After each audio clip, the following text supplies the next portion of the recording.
Gennady Golovkin's fight against Varnes Martirosyan on Saturday will be his 20th consecutive world title defense.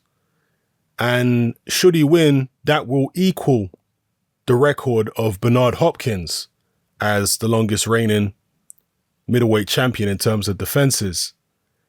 Golovkin in recent days has come out, as you can see in this article, and said that his record is much bigger and stronger at 160 than Bernard Hopkins' record. Well, personally, I find that a pretty dubious claim. I've long said that I believe Gennady Golovkin will go down as one of the greatest middleweights of all time, and nothing has happened subsequently to change my view on that. I think Golovkin will go down as an all-time great middleweight. However, his claim that his record is much bigger and stronger at 160s than Hopkins, let's analyze it. Now, Golovkin, like Hopkins, hasn't been around in the strongest era when it comes to middleweights. That has to be said. And this is often the case with long reigning champions in most divisions.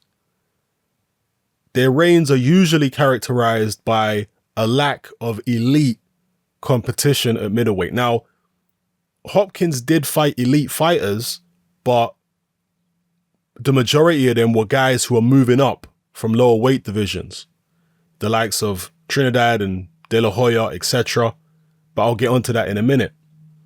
As far as Golovkin, his actual claim to having 20 straight title defenses is in dispute, because Golovkin didn't actually become a full world champion up until he faced Daniel Geale. That's when he became a full world champion, because prior to that, you may notice that, we don't count the IBO. Prior to that, he was fighting for the WBA regular belt. And at the time, there was a WBA super champion in the division. Now, how many of you guys class Manuel Charr as a legitimate world champion? Because he holds the WBA regular heavyweight title, while Anthony Joshua holds the super version of that belt. You see, the WBA have confused things by having two versions of their world title, a lesser version and the proper version. So, again, as you can see, Golovkin did not hold the full, proper version of the WBA world middleweight title for his first few defenses, for his first several defenses. Not until he faced Daniel Geale did he fight for the super version of the belt.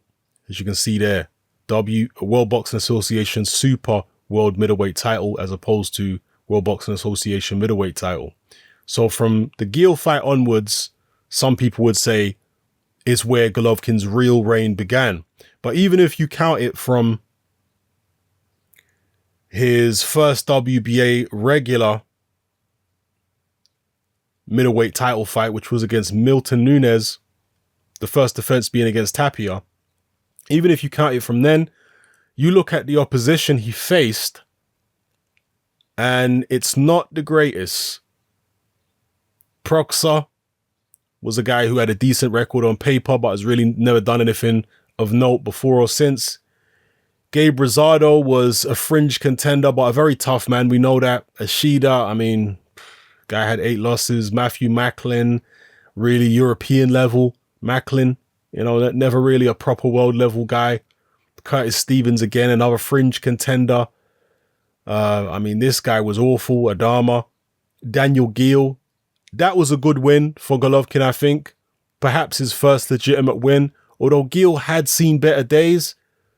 But that was maybe his first legit win. Again, Geale was just, okay world level fighter. Nothing spectacular. Rubio had definitely seen better days and was on the way out. Martin Murray was probably the strongest opponent Golovkin had fought up until this point in his title reign. And Murray for my money, beat Sergio Martinez. I know it was a faded Sergio Martinez. It was a Martinez who was having lots of problems with his knees and whatnot.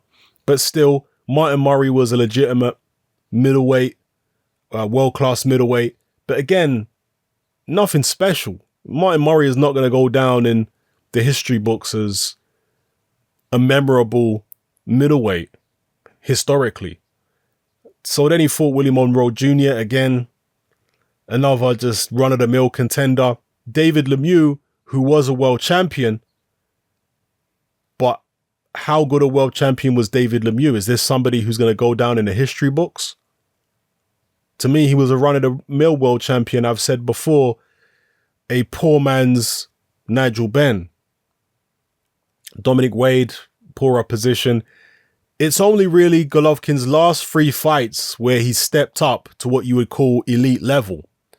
Kell Brook, I would say, was an elite welterweight.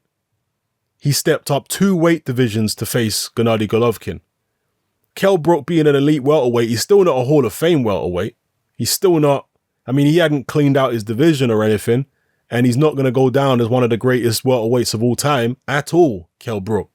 And we're going to compare the welterweights who Golovkin faced to the welterweights and smaller guys who Hopkins faced in a minute. But yeah, Kell Brook, an elite level welterweight, moving up 2 divisions, did fight Golovkin. Danny Jacobs, I would say, was the first elite middleweight that Golovkin faced.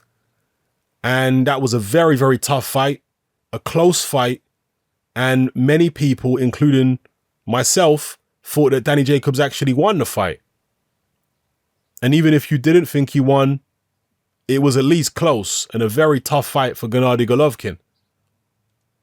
Then he fought Canelo Alvarez, a controversial draw. I think it was a close enough fight for a draw to be justified. Alvarez, a very big guy, but moving up from smaller weights. This was probably the second elite middleweight. Even though Alvarez is moving up from 154, I class him as a real middleweight because he is very big.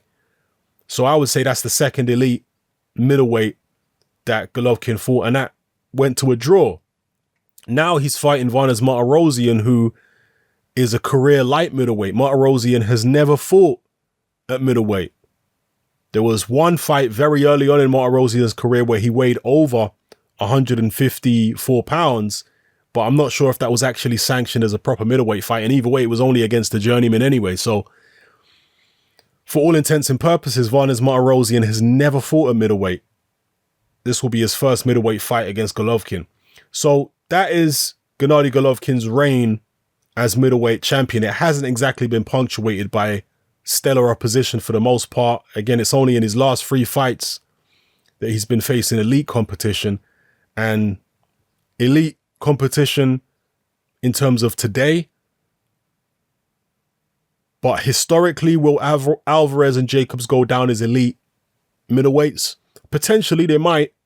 We'll have to wait and see how it pans out. But certainly they're elite at the moment.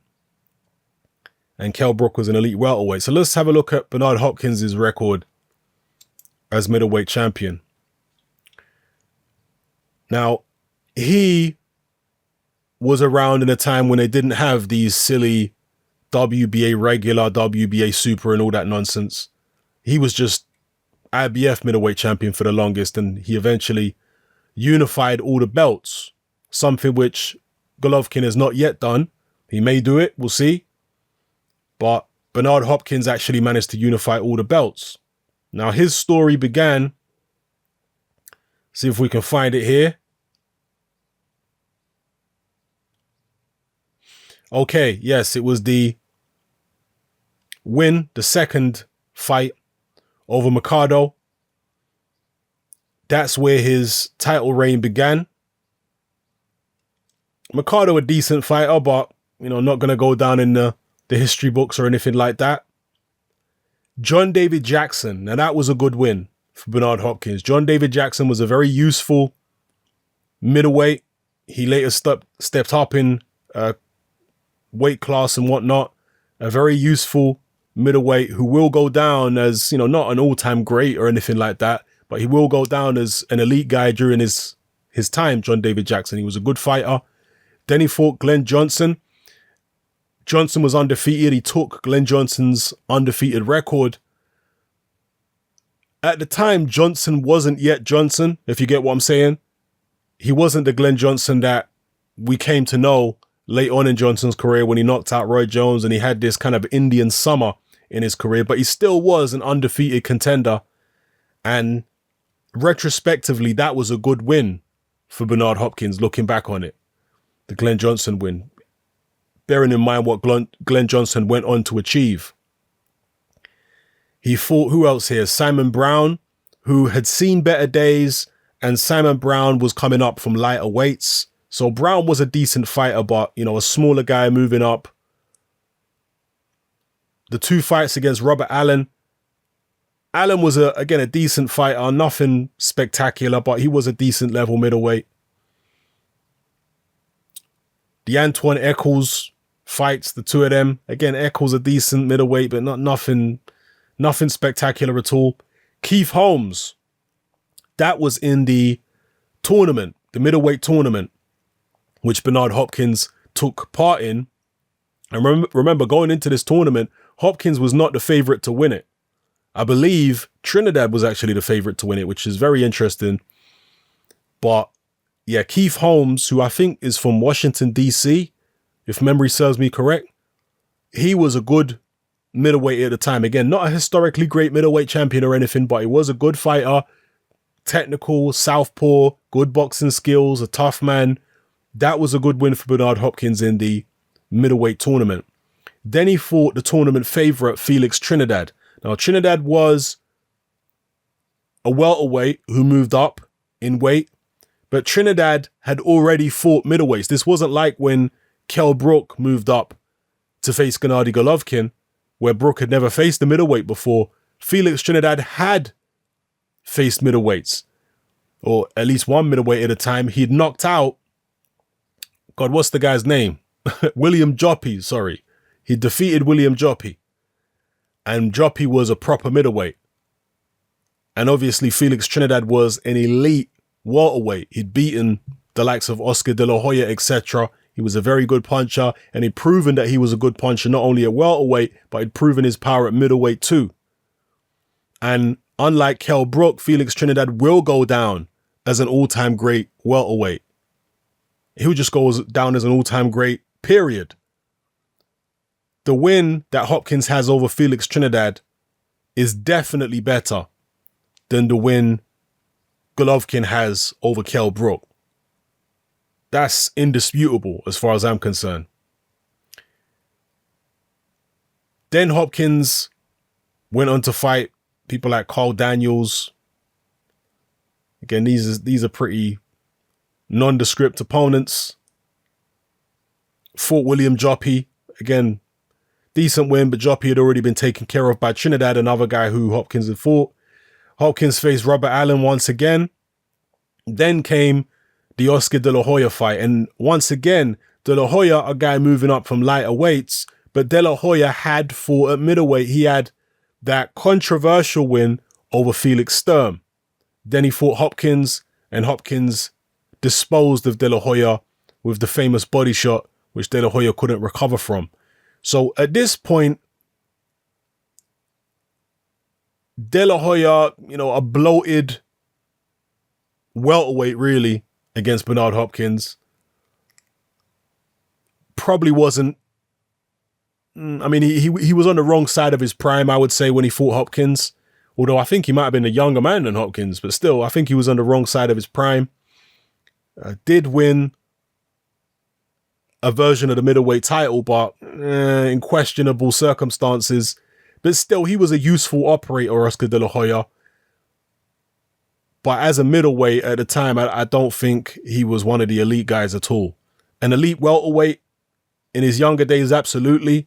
Going all the way down to super featherweight, I think, is where De La Hoya started.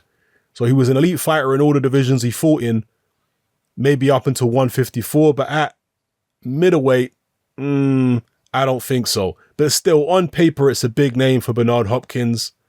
And I would still say it's a better win than Golovkin's win over Kell Brook. I would still say it's a better win than Golovkin over Vanes Martirosyan if he beats Martirosyan.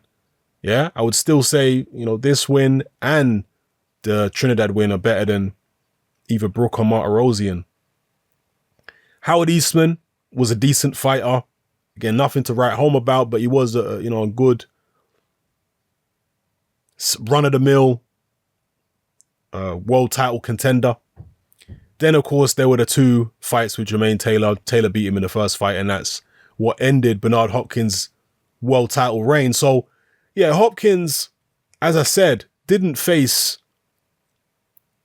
historically elite middleweights during his reign as middleweight champion, but that's usually the case with most of these long-reigning champions in any weight class. You look at Klitschko and his reign as heavyweight champion. Did he face historically elite heavyweights when Vladimir Klitschko was world heavyweight champion? Not really. Did Mike Tyson face historically elite heavyweights when he was world heavyweight champion? I mean, a way over the hill, coming off a 2.5-year layoff, Larry Holmes notwithstanding, Mike Tyson really didn't face historically elite heavyweights when he was heavyweight champion. So, yeah, that's often the case. But when you compare Hopkins' resume for his 20 title defenses to Golovkin's resume for his 20 title defenses, I would say Bernard Hopkins' resume is actually stronger. That's what I would say. For one, he has 20 legit title defenses, whereas Golovkin, he was, for several title defenses, he was not the full middleweight champion. And then when he finally stepped up, that was his last 3 fights, really, the first time he stepped up into elite level. One of them was against the welterweight, who I've already compared to some of the welterweights Hopkins fought. The other 2 were Canelo and Danny Jacobs. Now, Canelo may be better in terms of his resume than many, if not most, of the middleweights that Bernard Hopkins beat. Perhaps all of them in terms of his resume. But again, Canelo's resume has been built up at lighter weights. What's Canelo's resume as a middleweight? He doesn't have a particularly great resume. For me, the jury is out on Canelo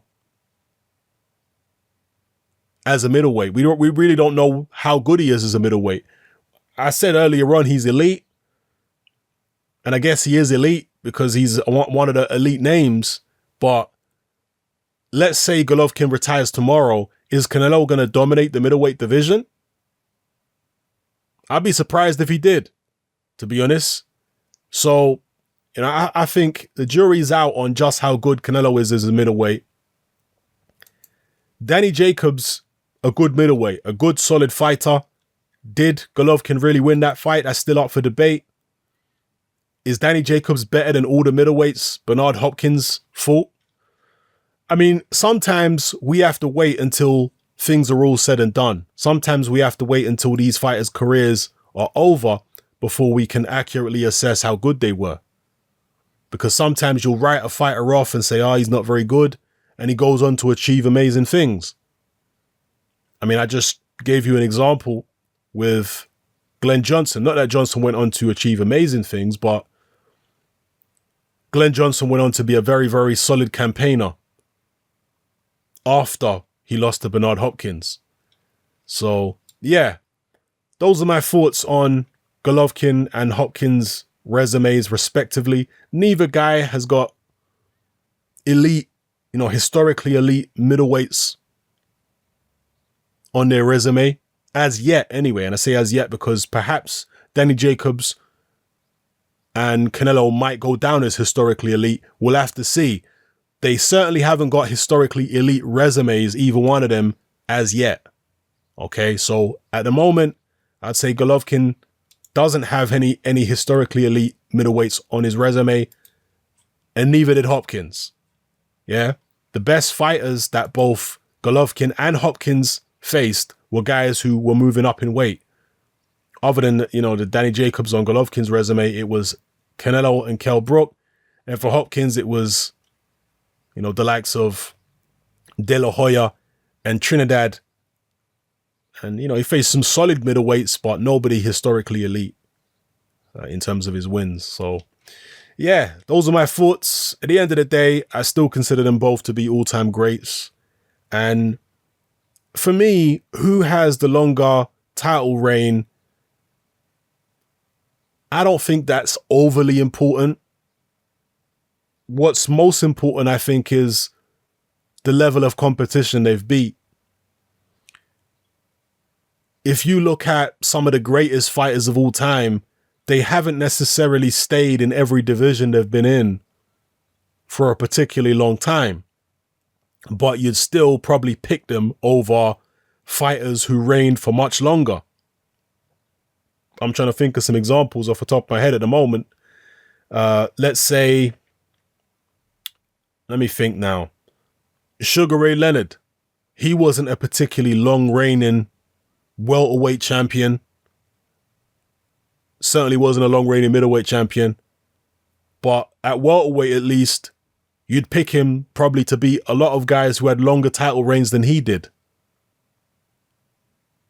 So just because somebody has the longest title reign, does it really mean they're the best? It all comes down to the level of opposition they've faced, doesn't it? Quality over quantity. That's the real criteria we should be looking at. Quality over quantity. Who has faced the better quality? And when it comes to Golovkin and Hopkins, there's not a massive gap, to be honest with you, in terms of quality of opposition that they've faced as middleweight champions. I would say Hopkins has a slight edge. Yeah, I would say Hopkins has a slight edge in terms of quality of opposition.